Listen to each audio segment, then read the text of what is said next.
তৃণমূলের কালচার, যেখানেই আপনি যাবেন কোনো কাজ করতে সেখানে ওরা ঝামেলা করবে, ওদেরকে শিখিয়ে দেওয়া হয় উপর থেকে। আজকে আমি গেছি 1 মাস ধরে, কিন্তু তারা এই তৃণমূলের যারা ছেলেরা, যারা ওখানকার বাসিন্দা, 1 মাস ধরে কিন্তু তারা তাদের নেতা মন্ত্রীদের বলেনি যে হ্যাঁ দাদা দিদি এখানে দেখুন জল পাচ্ছে না, এখানে ব্যবস্থা করুন, তারা কিন্তু বলেনি। আজ 1 মাস হয়ে গেল, 8 তারিখ জল বন্ধ হয়েছে, আজকে 31 তারিখ আমি গেছি।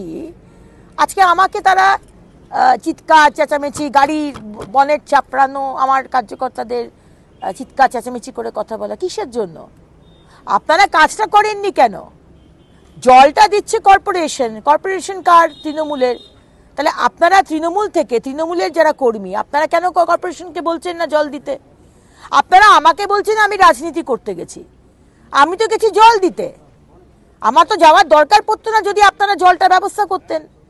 আমি আজকে গিয়ে ওখানে বাসিন্দাদের সামনে, আমার মা বোনেদের সামনে জিএম এর সাথে কথা বলে আমি ডেট নিলাম যে আপনি বলুন কবে মোটরটা ঠিক হবে, যে মোটরটা ইসিএল থেকে খারাপ হয়ে গেছে। তিনি বলেছেন মঙ্গলবারের মধ্যে ঠিক হয়ে যাবে। এটা তো মোদিজির যে সরকার, মোদিজির যে ইনস্টিটিউশন, আমি তার দিক থেকে গ্যারেন্টি নিলাম।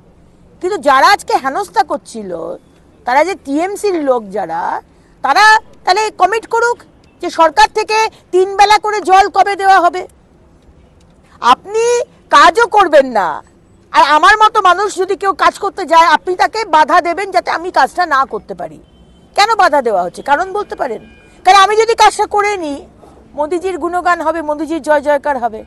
সে তো মমতা ব্যানার্জি চান না। প্রতিটা ব্যাপারেই তো দেখতে পাচ্ছেন যে কোনো ডেভেলপমেন্টের কাজ পশ্চিমবঙ্গে করতে দিচ্ছে না এই মমতা ব্যানার্জি আর তার সরকার। এটা হচ্ছে মানসিকতা, আর এই মানসিকতার জন্য আমরা বাংলার মানুষ আজকে ভুক্তভোগী, আমরা আজকে ভুগছি এই কারণেই। কিন্তু আমি আমার কাজ করব, মঙ্গলবারের মধ্যে মোটর ঠিক হবে বলে এসছি, মঙ্গলবারের মধ্যে মোটর ঠিক হবে, ইসিএল জলের সাপ্লাই শুরু করবে।